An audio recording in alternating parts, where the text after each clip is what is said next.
রিলেশনশিপের বিয়ে তো আমার আব্বা বললো কি তুই নিজে গিয়ে পাকা কথাবার্তা বলে আয়। আধুনিক যুগ, আজকালকার ছেলে মেয়েদের চলার পথে কত কিছু লাগে, কিন্তু আমার কোনো দাবি দেওয়া নাই।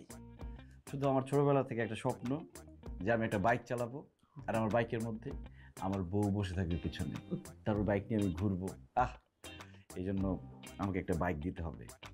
আর ফারিয়া তো গরমের মধ্যে একদম ঘুমাইতে পারে না, এই জন্য আমাদের রুমের জন্য একটা এসি দিতে হবে, তাই না ফারিয়া? আমি তোমাকে বিয়ে করতে চাচ্ছি দেখে কি তুমি আব্বুকে ব্ল্যাকমেল করতেছো? কি বলে এটা? হ্যাঁ, এত অল্প জিনিসপত্র বললাম, এটা কি ব্ল্যাকমেলের মধ্যে পড়ে? কি কথা বলে দোস্ত? আর আঙ্কেলের যে মন, আর আঙ্কেল একটা মাত্র মেয়ে, আর তার একমাত্র জামাই তুই। আর এই সয় সম্পত্তি যা আছে এগুলো তো তোদের দুজনেরই।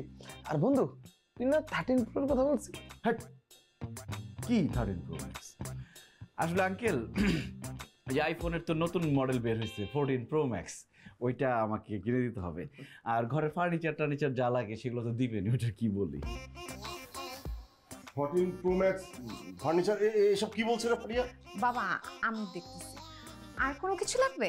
বন্ধু বন্ধু, ওই যে এসি আর ওয়াশিং মেশিন। হ্যাঁ, এসির কথা তো বলছি, আর ওয়াশিং মেশিন, টিভি, ওইগুলোর কথা বলতেছে।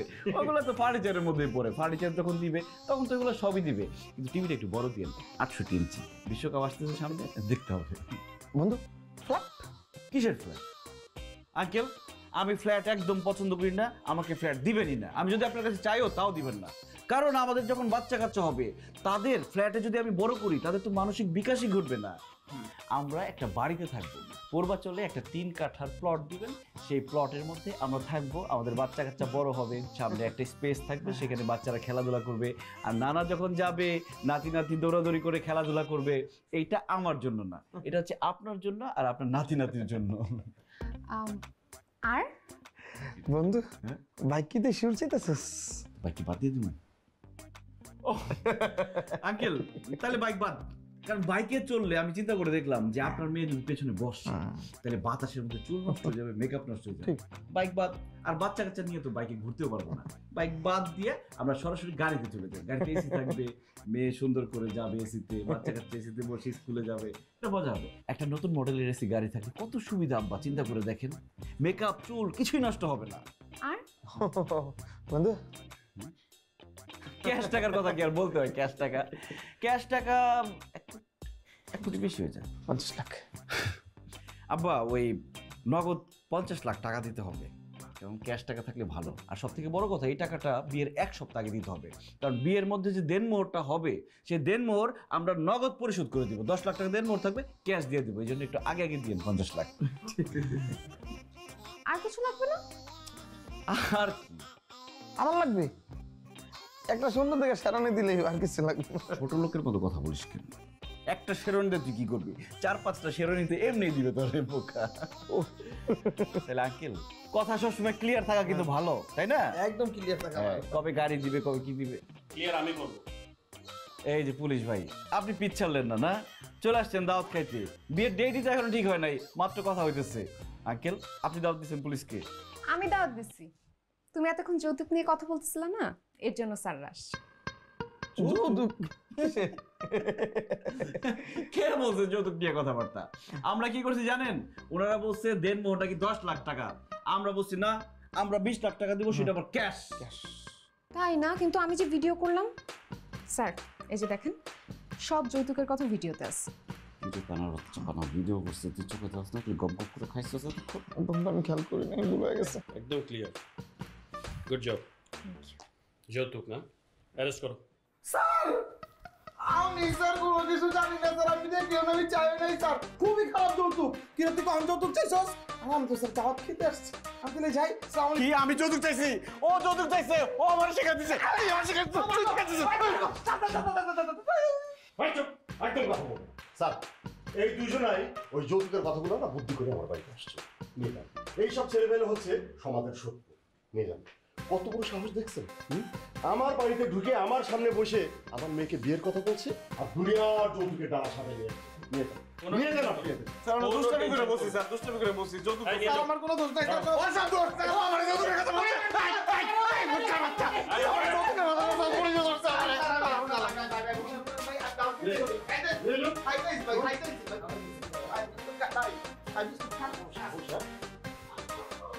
যৌতুকিতে আসছে, হ্যাঁ? মাথা ঠান্ডা করো, বসো বসো, মাথা ঠান্ডা করো। আমার বলছে কেউ কোনোদিন থানার গেটে যাবে, আর আজকে আমি 14 সেকেন্ডের ভিতরে। কার কারণে? এই তোর কারণে। লীলাবালি বড় যুবতী সৈত কি দিয়া সাজাইল তোরে। লীলাবালি বড় যুবতী সৈত কি দিয়া সাজাই মুহূর্তরে। লীলাবালি কি দিয়া সাজাই মুহূর্তরে। মুরব্বী, আপনি বয়স্ক মানুষ, আপনার সাথে অনেক বেয়াদবি করে ফেলছি, আমাকে মাফ করে দিয়েন। হ্যাঁ, এইবার লাইনে আইসস। আসলে পুলিশের ডান্ডা না খাইলে কেউ ঠান্ডা হয় না। নে সই কর। সই তো করবই, আপনার হাতটা দেন না, হাতটা ধরে একটু মাপ চাই। তুই তো আসলে ছোট মানুষ, তোরে আমি মাফ করে দিলাম। দে সই দে। হাতটা ধরে একটু মাপ চাই, মাফ করে দিন। এদিকে আয়, এই কাজের বাচ্চা, কাজে এদিকে আয়। তোর কত বড় সাহস আমার সামনে দাঁড়া তুই লীলাবালি গান শোনাস, তুই জেলখানে এসে আমার ডিস্টার্ব করতেছিস। তোর আজকে দম বাইরে করে বলাম সবিকা, ওরে ধর, ওরে ঘুষি মেরে দাঁত মাছ ছড়ে বলাম আজকে। বন্ধু ছাড়, মইরা যাবো তুই জেল খারাপ ছাড়। আরে মরে যা করে মাইরে, আমি জেল খাটুম, ফাঁসিতে যাবো, কোনো সমস্যা নেই, ওরে মাইরে ছাড়বো আমি। কি করছো? ছাড়ো নাকি, ছাড়ো। এই মেয়ে, আমার তো মাথায় ঢোকে না, এই পাগল তুমি কোন ছেলে বিয়ে করতে চাও? ও টাকা চুপ, একটা কথা বলবি না, তোর আজকে মেরে বলাম। উনার দোষ। উনার দোষ না আপা, আরে কালকে কোর্টে চালান করে দিই। কি চাও তুমি? সারা জীবন জেলের মধ্যে পচে পচে মরবা, নাকি আমাকে বিয়ে করবা? এই যে কাজী সাহেব নিয়ে আসছি, বিয়ে করতে চাইলে এখনই বলো, এখন বিয়ে করব, যত কেস করছি সব উইথড্র করে ফেলবো। আর যদি বিয়ে না করো তাহলে সারা জীবন জেলের মধ্যে থাকতে হবে তোমার। জেলখানায় থাকবো, তাতে আমি খুশি। তারপর এসব ডাইনি ভূত পেতনির সাথে আমি বিয়ে করবো না, ঘর সংসারও করবো না।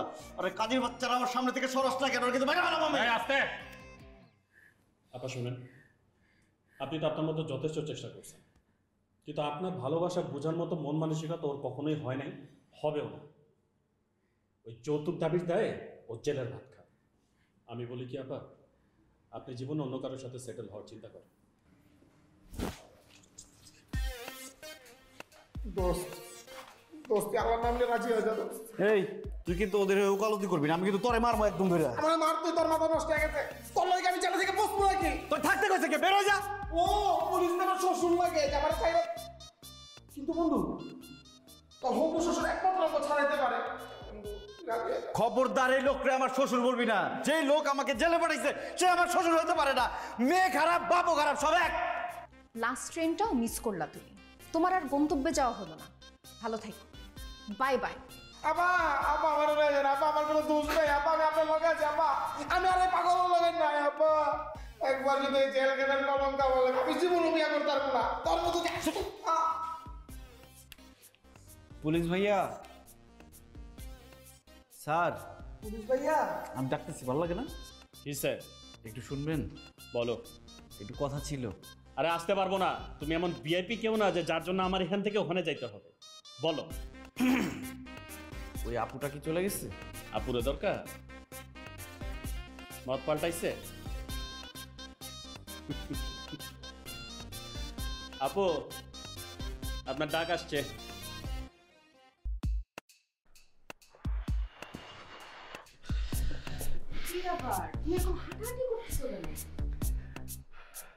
আমার কেন জানি সন্দেহ হইতেছে, তুমি কি আমার আসলেই বউ? কি বলতেছো এসব? কাবিন করে কলেমা পড়ে কবুল বলে বিয়ে করলা, এখন তুমি নিজের বউকে জিজ্ঞেস করতেছো যে আসল বউ কিনা? তুমি আমার সাথে আবার ফাইজলামি করতেছো? তাইলে তোমাকে দেখে আমার কোনো ফিল হচ্ছে না কেন? ভালোবাসতে ইচ্ছে করছে না কেন? আদর করতে মন চাচ্ছে না কেন? না যাবে কেমনে? তুমি তো জীবনে আমাকে ভালোই বাসো নাই। যদি ভালোবাসতা তাহলে কি আমার সাথে এরকম চিটারি করতে পারতা? আমি একটা মেয়ে, জীবনে পানিতে নামি নাই, জীবনে সাঁতার কাটি নাই, তাকে নদীতে ফেলে দিয়ে তুমি সেখান থেকে পালায় গেছো। তো বেঈমান। থামো থামো থামো, কি বললা তুমি? জীবনে কোনোদিন পানিতে নামো নাই? না তুমি সাঁতার জানো না? না আল্লাহ, তাই তো বলি আমার ফিল আসবে কোত্থেকে? আমি তো ফারিয়ারে বিয়ে করি না, এটা ভূত পেত্তিরে বিয়ে করছি। ভূত পেত্তিরে শাড়ি পরে বউ সাজালে কি ফিল আসবে নাকি? বাবা, ও বাবা, ভূত আমার বাসর করে। বাসর রাত্রে কেউ বাবারে ডাকে নাকি? বন্ধুরে ডাকে, ভাবিরে ডাকে, বান্ধবীরে ডাকে, না হলে তোর মারে ডাক, বাবারে কেউ ডাকে? লজ্জা করে না তোর? আর লজ্জা বাবা, তোমার ছেলেরে কার হাতে তুলে দিছো? এটা তো মানুষ না, একটা ডাইনি। আর একটু হইলে আমার ঘাড় মটকে খাইতো। ছি ছি ছি ছি ছি ছি, বাসরাত্রে বউর সাথে এরকম ব্যবহার করে কেউ? হ্যাঁ, মানুষ তো খারাপ বলবে বাবা। আরে মা, তুমি বুঝতেছো না কেন? একটা মেয়ে জীবনে পানিতে নামে নাই, সাঁতার জানে না, সেই মেয়ে মরার জন্য পানিতে লাফ দিছে, আবার বাইচে ফিরছে। সে কি মেয়ে? সেই মেয়ের আত্মা ভূত হয়ে আসছে, বুঝো না? আরে এ কি বলতেছিস তুই আবল তাবল কথা? আমার কিন্তু এখন মেজাজ খারাপ হয়ে যাচ্ছে, আমি তো সত্যি সত্যি খুন করে ফেলবো। দেখছো দেখছো কথাবার্তার স্টাইল দেখছো? তোমার ছেলেরে আর বাঁচাইতে পারলাম না, তাড়াতাড়ি বাসর করে আগুন ধরে দাও। কারণ আগুন দেখলে নাকি ভূত পেত্তি ভয় পায়। আরে কি শুরু করলি তোরা বাসর রাত্রে? জীবনে কোনোদিন শুনছোস মানুষ বাসর রাত্রে এরকম করে? দেখ মিলন, সারা জীবনে তুই বহুত জ্বালাইছস, আর জ্বালাইস না। হ্যাঁ, আর একবার যদি তুই এরকম করস, আর একবার যদি আমার জ্বালাস, আমি নিজে নদীতে গিয়ে ঝাঁপ দেবো। কিন্তু আমার এইসব অশান্তি ভালো লাগে না। আচ্ছা, তোর কি হয়েছে আমারে বল? এমন করতেছিস কেন? তোর উপরে আমাদের কত আশা ভরসা ছিল, তুই আমগো একমাত্র ছেলে, কত ধুমধাম করে বিয়ে দিতে চাইছিলাম, আর তুই কি কাণ্ড করে বিয়েটা করলি? আর এখন বিয়ের পরে এরকম অশান্তি শুরু করছস? তোর বাবার তো বয়স হয়েছে, হ্যাঁ? দুশ্চিন্তা করতে করতে যদি একটা অঘটন ঘটায় বসে, তখন কি করবি? লক্ষ্মী বাবা আমার, একটু লক্ষ্মী হয়ে থাক। বৌমা শোনো, আমি যেন আর কোনো কথা না শুনি, শুয়ে পড়ো তোমরা। এই চলো।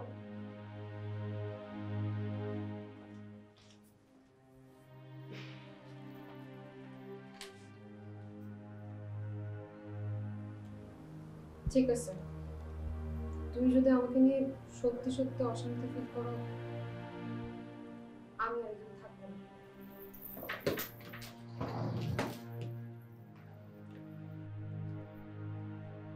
আমি চলে যাচ্ছি, তোমাকে অনেক ডিস্টার্ব করছি, সেজন্য আমি সরি। ফারিয়া, আমাকে সরি বলে আর অপরাধী বানায়ও না। যেই মেয়ে তার ভালোবাসার মানুষের সাথে একসাথে মরতে যায়, ভালোবাসার মানুষটা এত বড় বেঈমান জেনেও তার সাথে সারা জীবন কাটাতে চায়, সেই তো প্রকৃতপক্ষে ভালো মনের মানুষ।